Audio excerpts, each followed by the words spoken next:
Bienvenue sur Africa 24 pour cette nouvelle édition du 12-15. Voici les titres en Centrafrique. La date du référendum et des élections législatives et présidentielles approche à grands pas.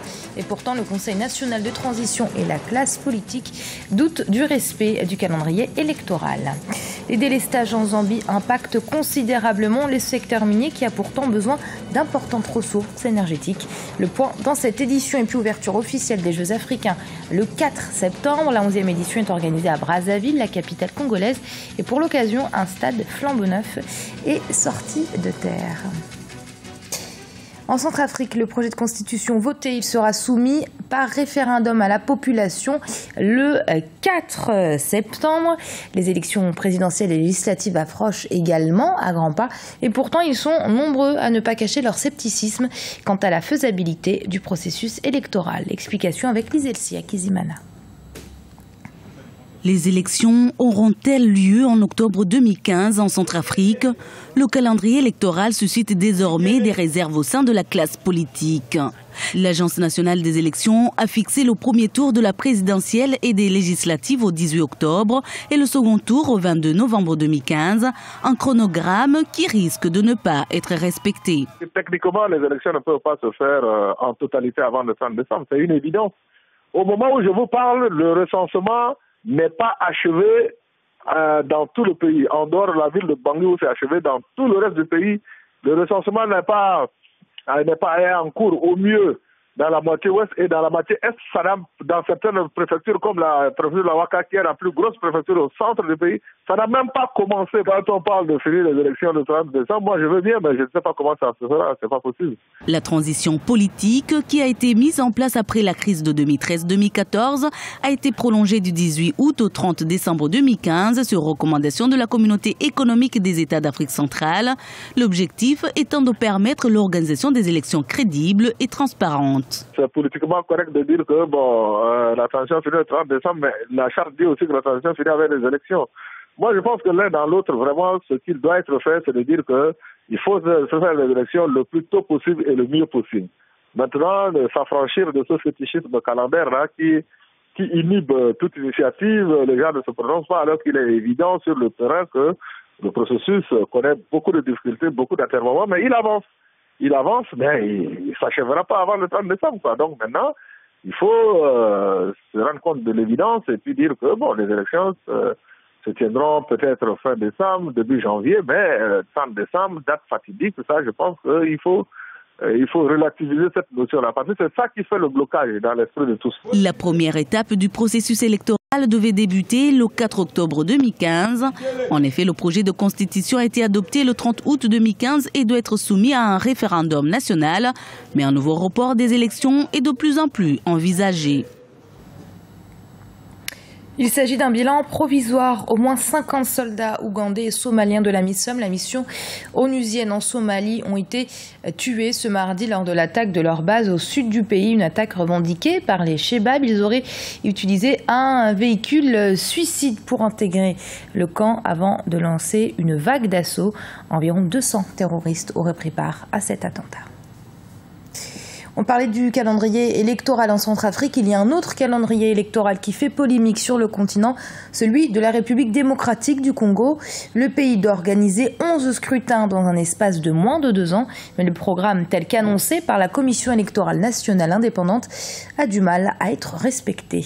Reportage de notre correspondant Jacques Amboka. Commentaire Idlet Mirabel-Bissou. Impasse sur le processus électoral en République démocratique du Congo. Le calendrier électoral publié le 12 février 2015 a du mal à être respecté. Pour la CENI, plusieurs raisons sont à la base de la situation actuelle.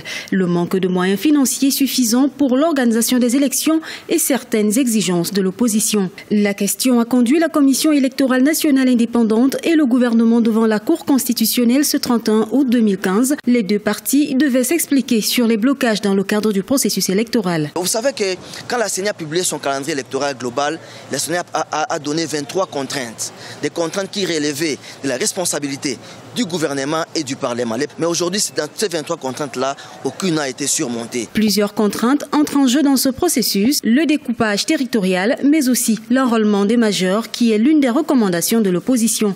Pour le gouvernement, le plus important et difficile à résoudre, c'est la question du budget. Le plus important, c'est 1,2 milliard $. À nouveau, le budget de l'État ne le permet pas. Nous avons tout un ensemble de scrutins à tenir, mais le budget ne le permet pas. C'est pour ça qu'il faut que la classe politique se retrouve dans le cadre d'un dialogue pour voir qu'est-ce qu'elle peut faire dans le délai, qu'est-ce qu'elle ne peut pas faire dans le délai. L'élection des gouverneurs des nouvelles provinces, qui devait avoir lieu le 6 octobre, a été reportée sine die.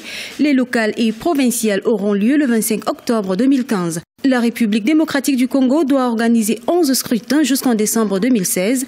À ce jour, seules les opérations de dépôt des candidatures pour les locales, provinciales et les gouverneurs ont été faites.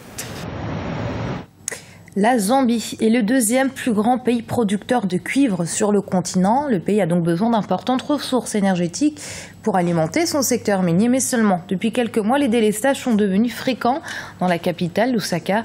Cette nation d'Afrique australe traverse une crise dans le secteur de la production du courant électrique, alors que la demande n'a jamais été aussi élevée. Deo Gracias Kopodo.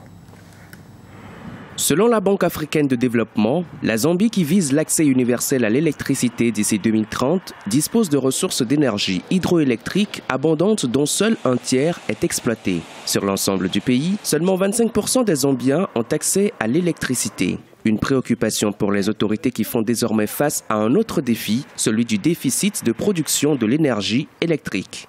Le deuxième plus grand producteur de cuivre de l'Afrique a vu réduite sa production d'électricité de 300 MW en mai 2015 suite à la baisse des niveaux d'eau dans les barrages. À l'origine de cette situation, la sécheresse qui se prolonge. Conséquence, les fréquentes coupures de l'énergie électrique à travers le pays.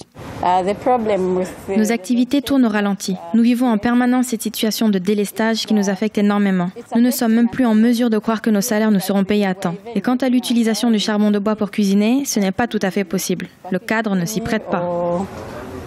Nous ne pouvons peut-être travailler qu'entre 8h et 12h. L'énergie électrique se fait rare. Parfois, les coupures durent de 7h du matin à 16h du soir. Donc, s'il y a peut-être un moyen par lequel le gouvernement pourrait nous aider et réduire ces délestages, cela nous sauverait. La Banque africaine de développement estime qu'environ 6000 MW de ressources en énergie hydroélectrique sont encore non exploitées par la Zambie. La capacité de production d'électricité a été évaluée à quelques 2200 MW, avec une chute de la production dans l'ordre de 1900 MW au mois de mars 2015. Le secteur minier est fortement dépendant de l'énergie électrique. Nous sommes sur la bonne voie parce que nous améliorons la plupart de nos installations. La plupart de ces stations d'appui ont connu des jours meilleurs. Elles existent depuis plus de 40 ans et c'est la raison pour laquelle nous estimons qu'il faut davantage d'investissements. Les installations ont besoin d'être entièrement rénovées. La production du cuivre de la Zambie a été impactée au mois de juillet 2015 par cette crise énergétique. Les recettes d'exportation de cette matière première ont chuté de près de 30% au premier semestre de l'année. Le gouvernement de son côté annonce de prochaines mesures pour améliorer la situation. Athlétisme, basketball, football, natation, aux Jeux africains, tous les sports sont rois. La 11e édition s'ouvre officiellement ce 4 septembre à Brazzaville et le complexe sportif de la Concorde a été conçu spécialement pour abriter ces Jeux. L'infrastructure a coûté plus de 500 milliards de francs CFA à l'État congolais. Reportage de notre correspondant El Hadjendiaï. 510 milliards de francs CFA, c'est le montant global pour la réalisation du complexe sportif de la Concorde devant abriter les Jeux africains. Inauguré ce 1er septembre par le président de la République du Congo, Denis Sassou Nguesso, le complexe est bâti sur 90 hectares dans le quartier de Kintélé à Brazzaville. Le complexe est doté d'infrastructures permettant d'accueillir plusieurs disciplines telles que l'athlétisme, le lancer de marteau, le lancer du disque, le basketball, le volleyball et autres. Il comporte aussi un terrain de football qui répond aux normes internationales.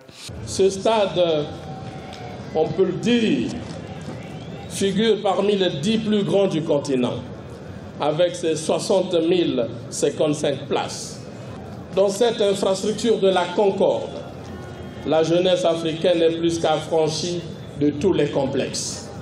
Et assurément, elle peut s'exprimer et communiquer, évidemment, sans complexe. L'année 2015 est un rendez-vous majeur pour le pays en particulier et pour le sport en général avec l'organisation de ces 11e Jeux africains.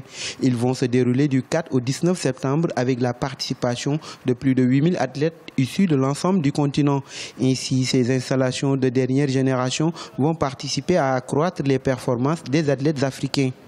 L'installation sportive constitue pour l'athlète l'élément essentiel de la construction de la performance sportive. C'est ainsi que, dès l'Antiquité, les athlètes grecs ont pu s'exprimer dans des stades ou dans des gymnases dignes de leur gloire. Il est donc difficile d'imaginer qu'au XXIe siècle, les athlètes congolais et africains de haut niveau ne puissent bénéficier d'équipements sportifs modernes et appropriés.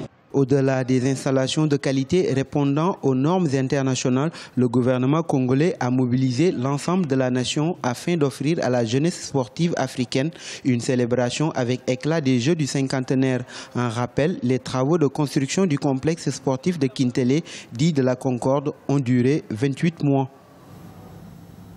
Et ce journal a été préparé par l'ensemble de la rédaction. Merci de l'avoir suivi. Restez sur Africa 24. Dans un instant, une nouvelle édition de l'information.